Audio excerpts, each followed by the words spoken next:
नमस्कार मित्रांनो, कसे आहात तुम्ही? मजेत आहे ना? चला तर मित्रांनो, आज आपल्या चॅनलला लाईक करूया, सबस्क्राईब करूया आणि शेअर करायला मात्र विसरू नका.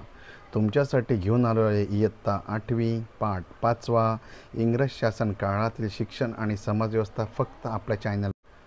प्रश्न पहिला. खालील प्रश्नांची उत्तरे एका वाक्यात लिहा. नंबर 1. गोपाळकृष्ण गोखले यांनी इंग्रज सरकारला कोणता कायदा घडविण्याचे सुचवले? उत्तर. गोपाळकृष्ण गोखले यांनी इंग्रज सरकारला सक्तीचा प्राथमिक शिक्षण कायदा करण्याची सूचना केली. नंबर 2. ईश्वरचंद्र विद्यासागर यांनी कोणत्या विद्यालयाच्या स्थापनेत महत्त्वपूर्ण भूमिका बजावली? उत्तर. ईश्वरचंद्र विद्यासागर यांनी हिंदू मुलींची सरकारी शाळा स्थापन करण्यात महत्त्वाची भूमिका बजावली. नंबर 3. गांधीजींच्या मते प्राथमिक शिक्षणाचा अभ्यासक्रम किती वर्षाचा ठेवला पाहिजे? उत्तर. गांधीजींच्या मते प्राथमिक शिक्षणाचा अभ्यासक्रम 7 वर्षाचा असावा. 4. दुर्गाराम मेहता यांनी कोणत्या संस्थेची स्थापना केली? उत्तर. दुर्गाराम मेहता यांनी सुरत येथे मानव धर्म सभा नावाची संस्था स्थापन केली. प्रश्न 2. खालील प्रश्नांची उत्तरं द्या. 1. सयाजीराव गायकवाड आणि त्याच्या पत्नीने शिक्षणाच्या प्रसारासाठी कोणती पावलं उचलली? उत्तर. सर सयाजीराव गायकवाड यांच्या राज्यामध्ये वडोदरा इसवी सन 1901 मध्ये मोफत सक्तीचे आणि सार्वत्रिक प्राथमिक शिक्षण प्रदान केले. परदेशी विद्यापीठांमध्ये शिकण्यासाठी त्यांनी दरवर्षी 2 विद्यार्थ्यांना शिष्यवृत्ती देण्यास सुरुवात केली. तर सयाजीराव गायकवाड यांची पत्नी चिमणाबाई गायकवाड यांनी दरवर्षी एक दलित विद्यार्थ्याला परदेशी विद्यापीठात शिकण्यासाठी शिष्यवृत्ती देण्याचा कायदा केला. नंबर 2. गांधीजींच्या मतानुसार साक्षरता म्हणजे काय? उत्तर. गांधीजींच्या मते साक्षरता ही शिक्षणाचे शेवट किंवा सुरुवात आहे. हे फक्त एक साधन आहे ज्याद्वारा स्त्री किंवा पुरुष शिक्षित होऊ शकतात. साक्षरता म्हणजे स्वतः शिकणे नव्हे. नंबर 3. उडच्या खरिद्याप्रमाणे शिक्षणासंबंधी कोणत्या शिफारशी करण्यात आल्या होत्या? उत्तर. शिक्षणातील सुधारणा ज्याला भारतीय शिक्षण क्षेत्राचा मॅग्ना कार्ट म्हणतात येईल असा वुड्स डिस्पॅच ऑफ इसवी सन 1854 पासून उडच्या पुस्तकात शिक्षणासंबंधी शिफारशी खालीलप्रमाणे केल्या आहेत. प्रत्येक प्रांतामध्ये विद्यापीठ स्थापन करण्यासाठी स्वतंत्र शिक्षण विभाग निर्माण करणे. 2. सरकारी महाविद्यालय आणि शाळांची देखभाल करणे. 3. खाजगी शाळांना सरकारी अनुदान देणे. 4. शिक्षकांना प्रशिक्षित करण्यासाठी प्रशिक्षण संस्था उघडणे. 5. उद्योजकता किंवा व्यावसायिक शिक्षणाची व्याप्ती वाढवणे. 6. प्रत्येक तालुक्यात प्राथमिक शाळा आणि जिल्ह्यामध्ये माध्यमिक शाळा उघडणे. 7. स्त्री शिक्षणाला प्रोत्साहन देणे. 8. शिष्यवृत्ती अनुदान. याशिवाय उडच्या प्रबंधनाने भारतीय शिक्षण पद्धतीऐवजी भारतात युरोपियन शिक्षण पद्धतीचा अवलंब करण्यात आवाहन केले. 4. महाराष्ट्रात विविध सुधारकांद्वारा कन्या शिक्षणासाठी कोणते प्रयत्न करण्यात आले? उत्तर. महाराष्ट्रातील विविध सुधारकांनी मुलींच्या शिक्षणासाठी पुढील प्रमाणे प्रयत्न केले. 1. महादेव गोविंद रानडे यांची पत्नी रमाबाई रानडे यांनी मुलींना आणि विधवांसाठी शाळा काढल्या. 2. ज्योतिराव फुले आणि त्यांची पत्नी सावित्रीबाई फुले यांनी मुलींच्या शिक्षणासाठी आणि विधवांच्या शिक्षणासाठी शाळा स्थापन केल्या. 3. महर्षी कर्वे इसवी सन 1916 मध्ये महिलांसाठी स्वतंत्र विद्यापीठ स्थापन केले जे आज SNDT आहे. श्रीमती नाथाबाई दामोदर दास ठाकरशी हे विद्यापीठ म्हणून कार्यरत आहे. प्रश्न 3. टीप लिहा. नंबर 1. ब्राह्मो समाजाच्या प्रवृत्त्या. उत्तर. ब्राह्मो समाजाची स्थापना राजाराम मोहन राय यांनी केली. भारतीय समाजामध्ये गुंडागर्दी विरुद्ध मोहीम राबवणे आणि सामाजिक सुधारणा करणे. इसवी सन 1815 मध्ये राजाराम मोहन राय यांनी आत्मीय सभा नावाची संस्था स्थापन केली. तीच संस्था इसवी सन 1828 मध्ये ब्राह्मो समाज म्हणून प्रसिद्ध झाले.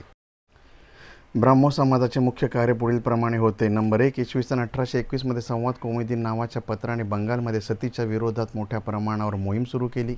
नंबर 2. ब्राह्मो समाजाच्या प्रयत्नाने इसवी सन 1829 मध्ये governor general Lord William Bentinck यांनी सतीप्रथेविरुद्ध कायदा मान्य करून त्यावर बंदी आणली.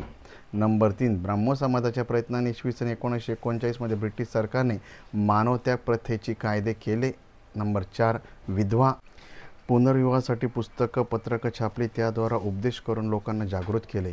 नंबर 5. शासन जनरल लॉर्ड विल्यम बेंटिंक यांनी भारतामध्ये इंग्रजी शिक्षण सुरू करण्याची विनंती केली. त्यामुळे भारतामध्ये इंग्रजी शिक्षण सुरू झाले. 6. विशेषतः स्त्री शिक्षणासाठी वकिली केली. 7. बालविवाहासाठी निर्मूलनासाठी प्रयत्न केले. 8. आंतरजातीय विवाहांना प्रोत्साहन दिले. नंबर 2. विधवा विवाह. उत्तर. विधवा विवाह ही प्राचीन भारतातील प्रथा होती. मध्ययुगीन भारतात विधवा पुनर्विवाहावर सामाजिक निषेध होता. त्यामुळे आर्थिक उत्पादनाची जबाबदारी असलेल्या पतीच्या निधनानंतर विधवेला जीवन जगणे कठीण होऊन बसते. विधवांची दुर्दशा दूर करण्यासाठी समाजसुधारकांनी स्त्रियांनी शिक्षित करण्यासाठी त्यांना स्वावलंबी बनविण्यासाठी पुनर्विवाह करण्यास परवानगी देण्यासाठी खूप प्रयत्न केले.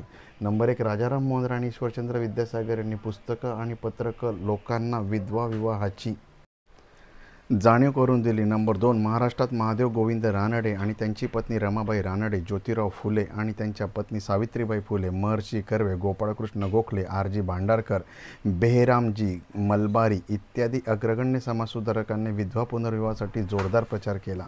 नंबर 3, गुजरातमधील थोर सुधारक नर्मद करसनदास, मूळजी, महिपतराम, रूपराम मेहता, दलपतराम इत्यादी विधवा विवाहाच्या बंदीविरोधात जोरदार आंदोलन केली. नर्मदनी स्वतः विधवेशी लग्न करून समाजापुढे एक आदर्श उभा केला. नंबर 4, ईश्वरचंद्र विद्यासागर यांनी त्यांच्या सोमप्रकाश मासिकातून विधवा पुनर्विवाहाचा पुरस्कार केला. ज्या स्त्रिया लहान वयात विधवा होतात आणि विधवा म्हणून आपले संपूर्ण आयुष्य हलाखीच्या परिस्थितीत घालवतात ते संस्कृत समाजाचे लक्षण नाही असे त्यांचे मत होते. त्यांच्या काळात विधवेचे जीवन खूपच कठीण मानले जाते. 1856मध्ये लॉर्ड डलहौसीने विधवा विवाहाला कायदेशीर मान्यता दिली आणि डलहौसीने तयार केलेल्या कायद्याला विधवा पुनर्विवाह कायदा असे म्हणतात. नंबर 3, रवींद्रनाथ टागोर यांचे शिक्षणाविषयीचे विचार. उत्तर, महान साहित्यिक रवींद्रनाथ टागोर हे प्रखर निसर्गवादी होते. शिक्षणाविषयी त्यांचे मत पुढीलप्रमाणे: ते निसर्गवादी शिक्षणाचे समर्थक होते. निसर्गाच्या सानिध्यात ज्ञान मिळते असा त्यांचा विश्वास होता. नंबर 2, शिक्षण ते असावे की मुलाचा सर्जनशील विकास होतो. कवी रवींद्रनाथ टागोर. नंबर 3, मूल शिक्षणाच्या कठोर शिस्तीपासून मुक्त असावे. नंबर 4, शिक्षण पद्धती मुलांमध्ये कल्पनाशक्ती आणि जिज्ञासा वृत्तीचा विकास होतो. नंबर 5, मुलांमध्ये संगीत, अभिनय, चित्रकला यासारख्या क्षमतांचा विकास झाला पाहिजे. 6, मुलांमध्ये नीतिमत्ता आणि अध्यात्मकसारखे गुण विकसित केले पाहिजे. 7, मुलांना भारतीय विचार आणि सांस्कृतिक घटकांचे ज्ञान दिले पाहिजे. 8, शिक्षकांमध्ये बालकांच्या मनोविज्ञानाचा विकास करण्याची क्षमता असली पाहिजे. गुरु रवींद्रनाथ टागोर यांनी इसवी सन 1901 मध्ये बंगालमध्ये शांतिनिकेतन नावाची संस्था स्थापन केली. कालांतराने ही संस्था शांतिनिकेतन विश्वभारती विद्यापीठ म्हणून ओळखली जाऊ लागली. या संस्थेने देशाला अनेक विद्वान दिले. नंबर 4, स्वामी विवेकानंदांचा उपदेश. उत्तर, स्वामी विवेकानंदांनी पुढील उपदेश केला. नंबर 1, स्वामी विवेकानंदांनी समाजसेवा आणि समाज सुधारणेचा उपदेश करून तत्कालीन प्रचलित सामाजिक कुप्रथा आणि धार्मिक प्रथांना जोरदार विरोध केला. नंबर 2, त्यांच्या मते मी असा धर्म किंवा देव मानत नाही जो विधवेचे अश्रू पुसू शकत नाही किंवा निराधार लोकांना तोंडात भाकरीचा तुकडा टाकू शकत नाही. नंबर 3, आधी अन्न मग धर्म असे ते म्हणायचे. नंबर 4, ते माणसातच देव मानायचे म्हणून ते म्हणायचे मानवसेवा हीच प्रभुसेवा, मानवजातीची सेवा हीच ईश्वराची सेवा. 5, ते तरुणांना म्हणत असत की उत्तिष्ठत जागृत प्राप्य वर्णधी बोधत, उठा जागे व्हा आणि ध्येयप्राप्तीसाठी पर्यंत चिकाटी बाळगा. प्रश्न 4, खालील पर्यायातून योग्य पर्याय शोधा आणि लिहा. नंबर 1, तुम्हाला गांधीजींच्या कार्यकर्त्यांची यादी तयार करायची आहे. खालीलपैकी कोणाचा समावेश त्यात करता येणार नाही? सी, दुर्गाराम मेहता. नंबर 2, इंग्रजांच्या आगमनापूर्वी भारतीय शिक्षणात खालीलपैकी कोणत्या बाबतीचा समावेश होतो? बी, मौखिक शिक्षण. नंबर 3, भारताच्या जुन्या शैक्षणिक संस्था कमी होण्यामागे कारणांसाठी तुम्ही कोणाला जबाबदार ठरविणार? नंबर ए, इंग्रज. जाणाऱ्यास नोकरीत प्राधान्य. प्रश्न 5, जोड्या जुळवा. नंबर 1, अलेक्झांडर डब. एफ, पाश्चात्य शिक्षण देणाऱ्या संस्थेची स्थापना. नंबर 2, दयानंद सरस्वती. लाहोरमध्ये ॲग्लो वैदिक कॉलेजची स्थापना. 3, D.K. कर्वे. महिलांसाठी विश्वविद्यालयाची स्थापना. केशवचंद्र सेन. लग्नवय संमती कायदा. 5, जोनाथन इंकन. बनारस संस्कृत कॉलेजची स्थापना.